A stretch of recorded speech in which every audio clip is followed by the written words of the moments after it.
Hello दोस्तों, आप सबका बहुत बहुत स्वागत है गुरुजी लोकेश चैनल में। तो आज का हमारा टॉपिक है प्रिंसिपल्स ऑफ इंटरप्रिटेशन, या यूँ बोले रूल्स ऑफ इंटरप्रिटेशन।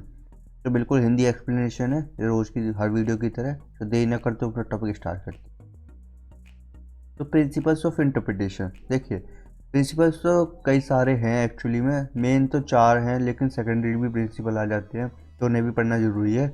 ये जो पॉइंट्स आपके सामने दिए गए हैं, ये इम्पोर्टेंट तो हैं। देखो, प्राइमरी फंक्शन हो, जब प्राइमरी प्रिंसिपल हो या सेकेंडरी प्रिंसिपल हो, ये पॉइंट तो मस्ट है ही है। जब कोर्ट इंटरप्रेट करेगी तो इन पॉइंट को लेकर के चलेगी।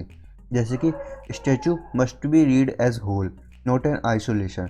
अगर कोई भी एक्ट में किसी भी शब्द में एम्बिग्यूटी आती है या शब्द समझ नहीं आता, तो उस शब्द को क्या है, एक खाली उस शब्द को पढ़ के समझा नहीं जा सकता कि वो शब्द क्या कहना चाहता।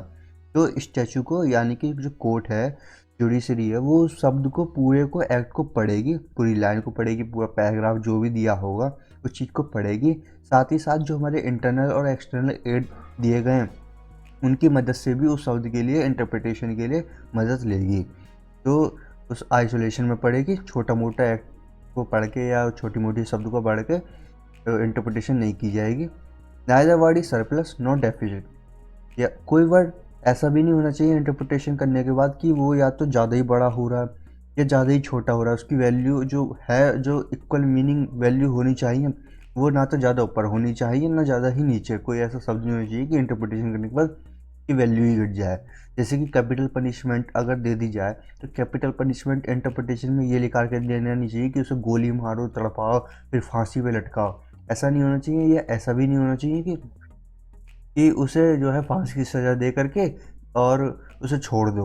ऐसा भी नहीं होना चाहिए। तो बिल्कुल इक्वल होना चाहिए कि फांसी की सज़ा आओ सीधे और लटका दो, सिंपल फांसी की सज़ा ऐसे दी जानी चाहिए।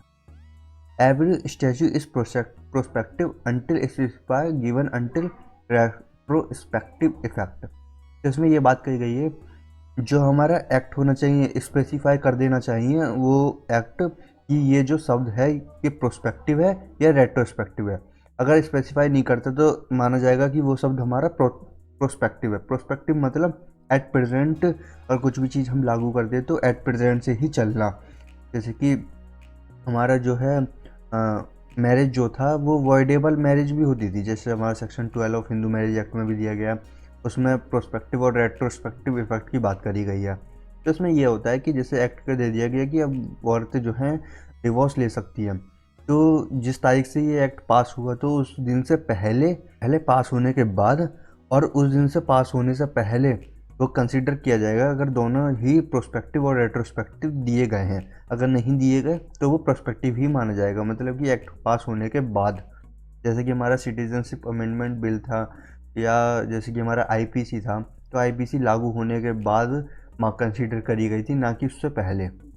ठीक है, ये होता हमारा रेट्रोस्पेक्टिव और प्रोस्पेक्टिव इफेक्ट। फिर more inconvenience in any part can't change the meaning. अगर कोई भी शब्द जो है उस लाइन की मीनिंग को चेंज करता है, तो ऐसे में क्या है कि उस पूरे पार्ट को चेंज नहीं किया जाएगा, उस शब्द को हटा सकते हैं। लेकिन इसके लिए शर्त ये है कि उससे क्या है, उस एक्ट का नेचर चेंज नहीं होना चाहिए, उसकी मीनिंग, ट्रू मीनिंग चेंज नहीं होनी चाहिए। ठीक है, और ऊपर से साथ साथ ये चीज़ें भी देखी जाएंगी। तो ये प्रिंसिपल्स तो कुछ हैं ही इम्पोर्टेंट। इसी के साथ साथ हमारे रहते हैं इतने सारे प्रिंसिपल, जैसे कि आप देख पा रहे हो। प्राइमरी रूल, लिटरल इंटरप्रिटेशन जिसे हम लिटरल रूल भी बोलते हैं, मिस्चीफ रूल और गोल्डन रूल, ये तो सब जानते ही होंगे। इसी के साथ साथ हमारा harmonious construction, strict and liberal construction, ये सब चीज़ें भी हैं। और इसी के साथ साथ ये हमारी कुछ लैटिन टर्म मैगजीन भी हैं, इन्हें भी हम देखेंगे। इसे हम बांट देते हैं इन पार्ट्स में।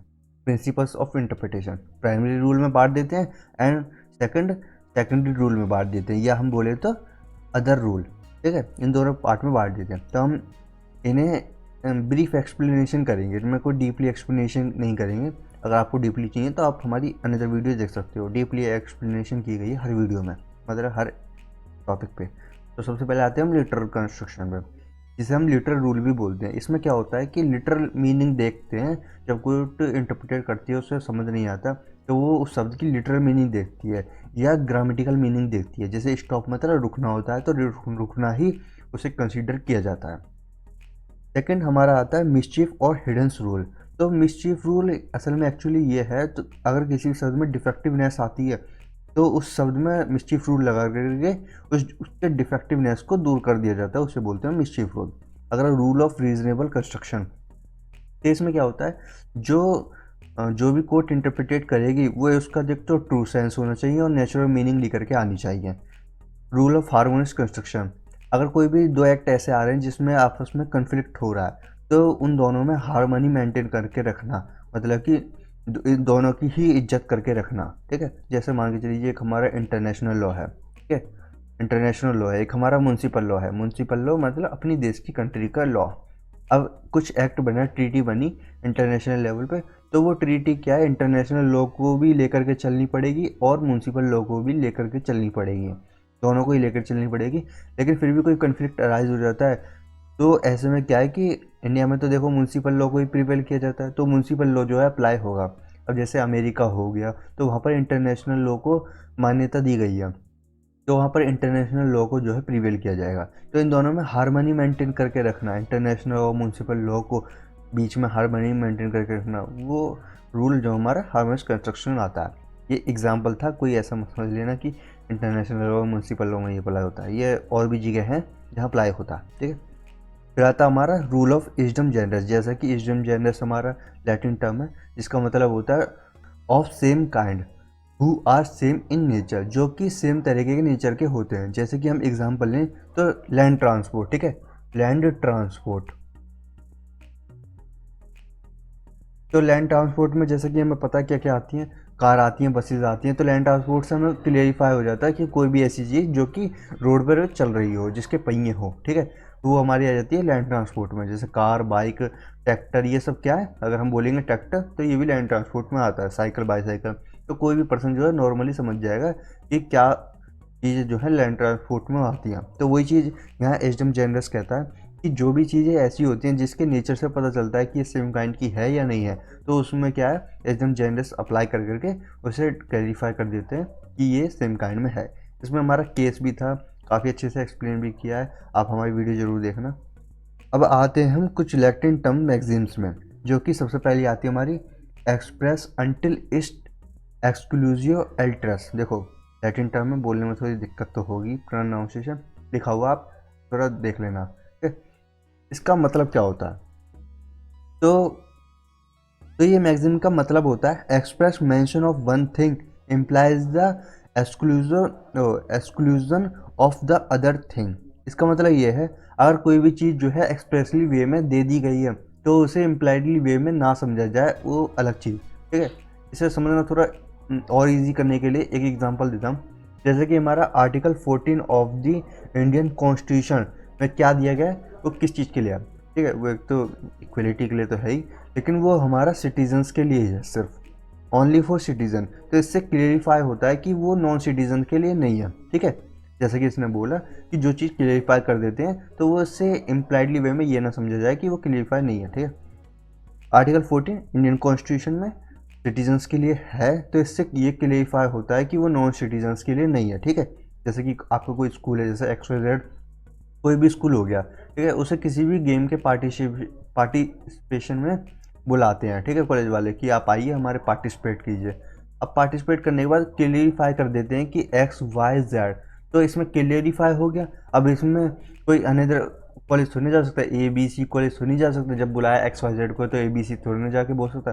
तो ये चीज़ बोलती है हमारा पहला वाला, जो कि ये वाला था। अगला आता है हमारा ये थोड़ा लैटिन वर्ड है, इसका मैं डायरेक्ट मीनिंग पे आता हूँ, क्या कहना चाहता है ये।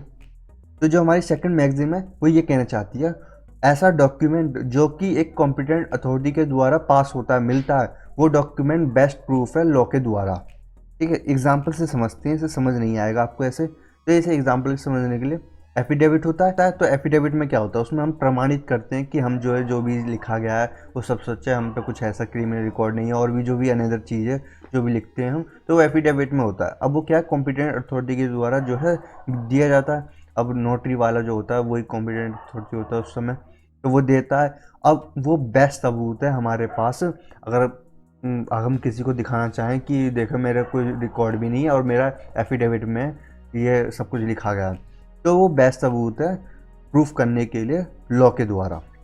ये मैगजीन ये कहना चाहती है। अगर कोर्ट इंटरप्रिटेट करती है कि ये समझ में क्या दिक्कत है या कुछ भी ऐसी दिक्कत आती है, तो ये डॉक्यूमेंट, बेस्ट डॉक्यूमेंट, ये डॉक्यूमेंट से रिलेटेड है, ठीक है। तो बेस्ट डॉक्यूमेंट लॉ के द्वारा स्ट्रॉन्गेस्ट प्रूफ होता है। अगला आता है हमारा नोसरस और सिटस। तो नोसरस सिटस का मतलब क्या होता है? मीन्स एसोसिएशन, किसी के एसोसिएशन से पता लगाना, ठीक है।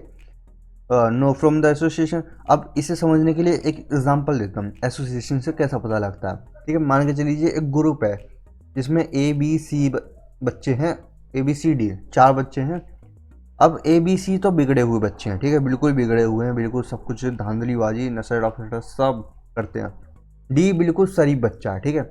अब वो जाते हैं, ये सबको पता है कि ये इस ग्रुप का पार्ट है, तो लोग भी यही सोचेंगे कि जो व्यक्ति D है वो कैसा व्यक्ति है, वो साफ उनके नेचर से पता चल जाएगा। जब ये व्यक्ति इसके साथ रहता है तो ये व्यक्ति भी ऐसा ही होगा, सेम एज इट इज।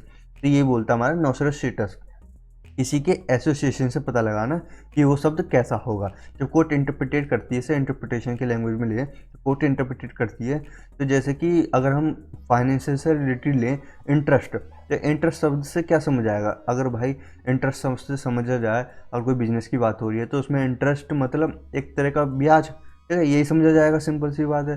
तो ऐसे शब्द को क्या है, इंटरप्रेट करती है कोर्ट, और नोसरसिटस लगा करके उस चीज़ का एज अ मीनिंग लगा देती है। इंटरप्रिटेशन मतलब इंटरेस्ट मतलब ब्याज, एनुअल इनकम मतलब साल में आने वाली इनकम, ठीक है, ये होता है। अगर आता हमारा strict and liberal construction. Strict and liberal construction, ये इसे समझने के लिए हमें इन्हें 2 पार्ट में डिवाइड करना पड़ेगा। पहले तो strict construction and second liberal construction. देखो शब्द से ही समझ आ रहा है, स्ट्रिक्ट कंस्ट्रक्शन मतलब एक स्ट्रिक्ट वे में लिया गया कंस्ट्रक्शन। मान के चलिए कोई शब्द ऐसा है जो कि समझ नहीं आ रहा हमें, लेकिन कोर्ट ने एज अ ट्रू सेंस में मीनिंग निकाली उस शब्द की, तो स्ट्रिक्ट वे में और निकाली गई है, ऐसा बताया गया है कि स्ट्रिक्ट वे में, तो वो शब्द जो है स्ट्रिक्ट वे में ही लिया जाएगा। उसे ऐसा नहीं है कि थोड़ा लिबरल हो गया, जैसे रूल्स को हम कुछ और ही समझ लें, ठीक है। लिबरल कंस्ट्रक्शन में क्या होता है, कोर्ट के द्वारा जो इंटरप्रिटेशन की जाती है उसमें थोड़ा बहुत लिबरलाइजेशन हो जाता है। जैसे मान के चलिए कोर्ट ने इंटरप्रिटेट कर दिया कि ये जो है प्राइमरी रूल ये हैं और अदर रूल्स ये हैं, और कोर्ट कह दे कि ये लिबरल वे में है, तो हो सकता है कि स्ट्रिक्ट वे में ये भी ऐड हो जाए या ये भी ऐड हो जाए, ठीक है, प्राइमरी रूल में ये सब ऐड हो जाए। लेकिन अगर स्ट्रिक्ट वे में कह दिया कि ये सब जो है ऐसे ही है, प्राइमरी रूल में ये ही आएंगे, ये ही 4 आएंगे और कुछ नहीं आ सकता, तो ये स्ट्रिक्ट वे में ही लिया जाएगा। फिर इसमें ना तो ये आएगा, ना ये आएगा, ना ये, ना कोई भी नहीं आएगा। ये हुआ हमारा strict and liberal construction. Court इसे इंटरप्रेटेड इसी वे में करेगी, स्ट्रिक्ट वे में और लिबरल वे में। तो ये थे हमारे कुछ प्रिंसिपल्स और कुछ थ्योरीज। तो आई होप आपको अच्छी लगी होगी वीडियो, और अच्छी लगी हो तो लाइक कर देना, सब्सक्राइब करना चैनल को, चैनल पर नए हो तो। मिलते हैं नेक्स्ट वीडियो में, तब तक के लिए बाय बाय।